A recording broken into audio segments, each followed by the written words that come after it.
Bonsoir à toutes et à tous et bienvenue à cette nouvelle édition d'Information.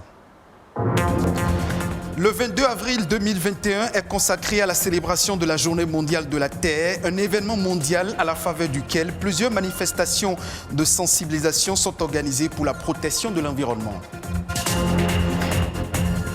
Depuis 2014, le 4e jeudi du mois d'avril est dédié à la Journée internationale des jeunes filles dans le secteur des TIC. L'objectif de cette journée est d'inciter les jeunes filles à envisager une carrière dans le secteur du digital. On en parle dans cette édition.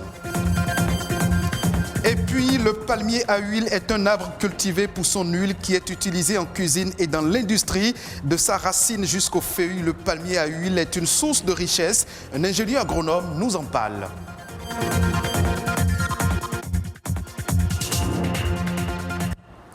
Plus d'1 milliard de personnes disséminées à travers 193 pays se mobilisent tous les 22 avril, et ce depuis 1970 pour mener des actions visant à la sauvegarde de la Terre.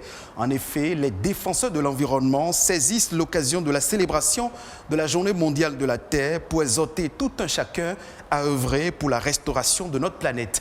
Amandine Aniabousso. Troisième planète du système solaire, la Terre abrite un trésor inestimable, la vie.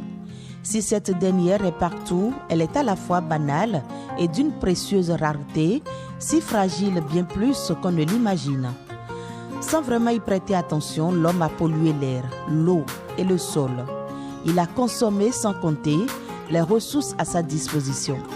Ces actions parfois irraisonnées ont fait disparaître de nombreuses espèces animales et végétales. Et les menaces restent toujours plus importantes. On est apostrophé. L'homme est au cœur de ce débat-là et c'est lui qui vraiment dénature la Terre. Nous avons créé des problèmes de biodiversité. Il y a des espèces qui ont disparu. Alors là, il y a un problème de déséquilibre. Entre-temps, vous n'avez pas le coléoptère qui bouffe le cœur de qualité. Ça n'existait pas. Mais avec le temps que l'homme a commencé la température a commencé à augmenter, ce coléoptère est thermophile. Donc ça lui permet aujourd'hui maintenant de détruire des arbres de qualité. Donc si on laisse l'arbre, nous avons envie de construire. Nous coupons, on s'installe. Les scientifiques tirent la sonnette d'alarme. Si nous ne prenons pas mieux soin de la planète, nous risquons que des virus plus nombreux et même plus mortels ravagent les communautés. La Terre nous envoie un message clair. Aujourd'hui, avec le Covid, les masques, là, vous les retrouvez dans les océans, un peu partout. Avec le confinement en France, on a vu, la pollution a diminué dans les océans, dans la nature, et tout le monde était impeccable. Donc ça a un impact important sur la santé. Il appartient donc à chacun de jouer sa partition afin de restaurer la Terre. Une planète saine n'est pas une option, c'est une nécessité. Il faudra que nous travaillions avec la nature, travaillions avec les paysans, afin qu'on essaie de trouver des solutions à cette terre-là. Donc il faudra qu'il y ait des politiques publiques qui se mettent en place, de façon à ce que dans l'avenir, qu'on pense à cela et que nous laissons des choses à notre génération future, à nos enfants. Nous devons retourner à une culture agricole sans pesticides et sans engrais chimiques de synthèse. Chaque fois que nous mettons des voies, nous devons mettre des arbres tout autour, dans les allées, dans les boulevards. Il faut construire des maisons en sorte que nous n'ayons pas besoin d'utiliser beaucoup d'électricité, beaucoup d'énergie fossile qui participent aussi à ces dégradations-là. Nous devons changer de comportement et réduire nos besoins de manière raisonnable. La Terre n'est pas une poubelle. Les pays doivent développer des technologies innovantes pour réparer les dommages infligés à notre planète. On reste dans le domaine de l'environnement pour parler à présent du climat. Les États-Unis organisent ce 22 avril un sommet sur le climat pour tenter de remettre la question du réchauffement climatique au centre des débats. Washington a convié une quarantaine de chefs d'État à cette réunion virtuelle de 2 jours qui vise à remettre sur le tapis la problématique liée au climat. Les précisions dans ce reportage. C'était l'un des marqueurs forts de sa campagne électorale. À peine élu, Joe Biden a fait revenir les États-Unis dans l'accord de Paris pour le climat. Contrairement à son prédécesseur, le président démocrate est persuadé de l'urgence climatique et compte bien mettre la pression sur la communauté internationale. Ce jeudi, Washington organise une réunion sur le sujet en présence des principaux pays pollueurs de la planète. Le message qu'il envoie au pays et au monde est qu'il estime que la crise climatique à laquelle nous sommes confrontés, à commencer par les États-Unis, le plus grand émetteur de la planète, est si importante qu'après 100 jours de sa présidence, il convoque les plus grandes économies mondiales pour en discuter. Washington devrait ainsi s'engager dès aujourd'hui à une baisse des rejets de gaz à effet de serre de moitié d'ici 2030 par rapport au niveau de 2005. L'administration Biden doublerait ainsi ses objectifs fixés jusqu'à présent. Au niveau européen, hier, les eurodéputés et les États membres sont parvenus difficilement à un accord prévoyant une réduction de 55% des émissions polluantes. L'Union se veut le leader mondial de la lutte contre le réchauffement climatique. Les États-Unis ne sont pas notre Big Brother en matière de climat. Nous sommes le grand frère ou la grande sœur. Les États-Unis seront donc encouragés, pressés par cela. Ils devront tenir leurs promesses lorsqu'ils verront ce que nous avons accompli. La Chine et la Russie seront toutes deux présentes au sommet. Le président Vladimir Poutine a déclaré que des contrôles plus stricts étaient nécessaires pour lutter contre les émissions de dioxyde de carbone lors de son discours annuel sur l'état de la nation. Nous devons trouver des réponses aux défis du changement climatique, adapter notre agriculture, notre industrie, le secteur du logement et des services publics et l'ensemble des infrastructures, créer un secteur d'utilisation du carbone, réduire les émissions et introduire des mesures de contrôle et de suivi strict. C'est donc des leaders pleins de bonne volonté qui seront virtuellement présents à Washington ce jeudi. Même le très climato-sceptique président brésilien Jair Bolsonaro a affirmé être prêt à mettre fin à la déforestation illégale en Amazonie d'ici 2030. Reste que malgré l'accord de Paris en 2015, les rejets de gaz à effet de serre ont globalement augmenté ces dernières années. On revient au Bénin pour parler des technologies de l'information et de la communication. Des jeunes filles exerçant dans le domaine des TIC, vous en connaissez, elles sont en effectif réduit dans le monde entier. Et pour changer la donne, la communauté internationale célèbre chaque 22 avril la journée mondiale des jeunes filles dans le secteur des TIC. Le thème de cette année est « Connecter les jeunes filles ». Améliorer les perspectives, impliquer les jeunes filles dans le secteur des TIC devient aujourd'hui un enjeu international. C'est ce que nous apprend Rodrigue Babagrito dans cet élément. Une image qui traduit une fracture numérique entre les sexes. Ces filles choisissent faire de la robotique, une filière longtemps réservée aux hommes. Malheureusement, elles restent peu nombreuses dans le monde. Les jeunes filles restent encore très peu représentées dans les domaines des sciences, de la technologie, de l'ingénierie et des mathématiques. D'après la communauté internationale, malgré les efforts mondiaux pour inspirer et impliquer les femmes et les filles dans la science, les femmes et les filles de nombreux pays restent exclues, freinées par les préjugés sexistes, les normes sociales et les attentes qui influencent la qualité de l'éducation des femmes ainsi que les options de carrière. La plupart de ceux qui n'ont pas accès à la technologie numérique sont des femmes et des filles dans les pays en développement. Les derniers chiffres de l'Union internationale des télécommunications montrent un écart de 17% entre les sexes dans l'utilisation d'Internet dans le monde. C'est encore plus large dans les pays les moins avancés. Dans un monde où le numérique se généralise, il est essentiel d'encourager les jeunes filles à faire des études dans les domaines de la science et de la technologie. L'Union internationale des télécommunications UIT s'engage fortement en faveur de l'autonomisation des jeunes filles du monde entier afin qu'elles puissent acquérir des compétences numériques et poursuivre une carrière portée par les technologies. Imaginez un futur où chaque enfant et chaque jeune, quel que soit son sexe, ait les mêmes chances d'accès et de formation en vue de tirer parti des possibilités illimitées qu'offrent les TIC et qu'ils soient encouragés dans cette démarche.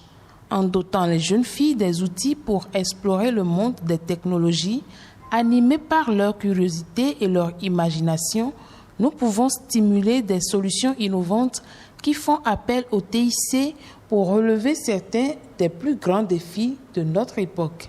Le Bénin, désireux depuis 5 ans d'être le hub du numérique dans la sous-région, met également en place de nombreuses actions aux fins d'impliquer les jeunes filles et les amener à être passionnées des TIC.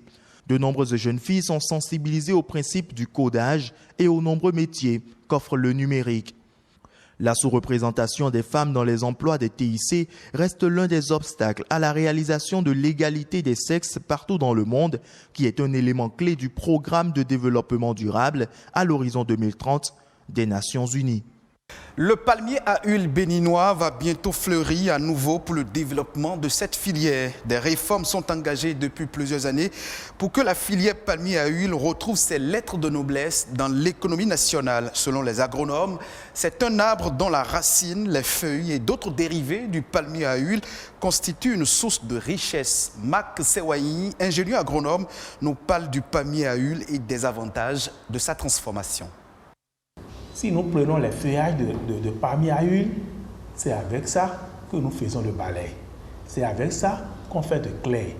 Est-ce que vous voyez, clair, ça veut dire qu'on peut faire palissade avec ces branchages.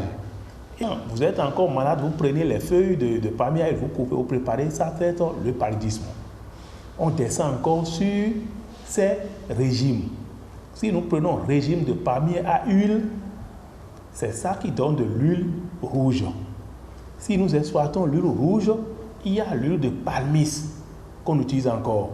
Si nous exploitons tout ça là, la coque de palmier à huile, ça fait du feu. Et c'est avec ça que les forgerons faisaient les outils agricoles. Nous coupons le tronc de palmier à huile en plusieurs, ça donne un chevron. Et c'est avec ça qu'on peut tôler les maisons. C'est avec ça qu'on peut faire la toiture des maisons dans l'ancien temps. Maintenant, si nous prenons ces racines de palmier à huile, si vous avez un peu de problème au niveau de vos dents, vous chauffez, vous faites bien de bouche là, ça traite mot de dents. Si on laisse tout ça là maintenant, on prend son vin. Le vin de palmier, c'est une bonne boisson. Et à travers le vin de palmier, on fait ce qu'on appelle l'alcool sodabi. Sodabi, dans notre pays, vous savez ça fait ce que ça fait. Au cours de n'importe quelle cérémonie, on doit trouver sodabi. Mais il y a beaucoup de choses que les gens négligent encore. Et celui qui a exploité, par exemple, l'huile de palme, il doit savoir que les tourteaux soient utilisés par les animaux ou bien par l'homme aussi pour faire de feu. Les rapsums de régime là, vous laissez quelque part, vous arrosez un peu, ça donne de champignons.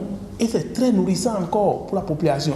Si nous finissons tout ça là, les déchets, les tourteaux, tout ça là, on peut mettre ça dans ce qu'on appelle biogaz.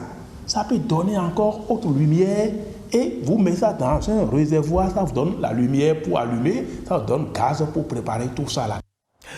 D'autres informations au plan international dans cette édition. Rodrigue Babagueto a signé la compilation de l'actualité internationale de ce jeudi.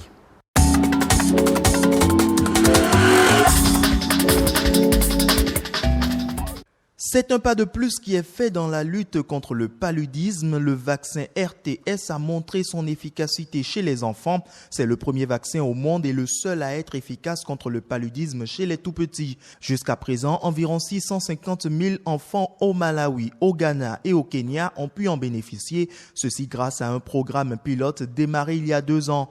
Selon l'Organisation mondiale de la santé, le vaccin a eu des effets positifs et entraîné une baisse de la mortalité, une efficacité qui redonne de l'espoir aux experts dans la lutte contre le paludisme.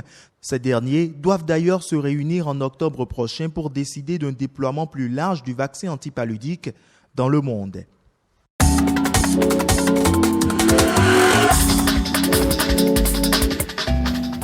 Les États-Unis visent un objectif de réduction de 50 à 52% des émissions de gaz à effet de serre à l'horizon 2030 par rapport au niveau de 2005. C'est l'annonce faite par Joe Biden au premier jour d'un sommet sur le climat qu'il organise les 22 et 23 avril. Après 4 ans d'absence, les États-Unis entendent bien montrer qu'ils sont de retour au combat contre le réchauffement climatique. 3 mois après le retour des États-Unis au sein de l'accord de Paris sur le climat, le président américain invite 40 dirigeants mondiaux à ce sommet virtuel dont l'objectif est de galvaniser les efforts des principales économies de la planète pour lutter contre la crise climatique. avant le grand sommet sur le climat voulu par Joe Biden, point d'étape vers la grande conférence de l'ONU, la COP26, prévue en novembre à Glasgow. Ils ont promis faire pression sur les principaux pollueurs mondiaux pour qu'ils relèvent leurs ambitions.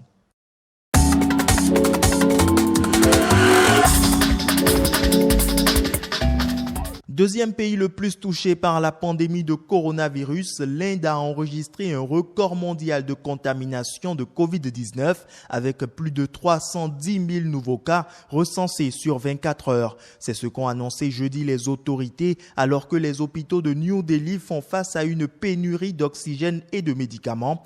La deuxième vague épidémique, qui est notamment imputée à une double mutation du virus et au maintien de rassemblements de masse qui ont favorisé les contaminations, a de nouveau mis en lumière la vétusté du système de santé indien.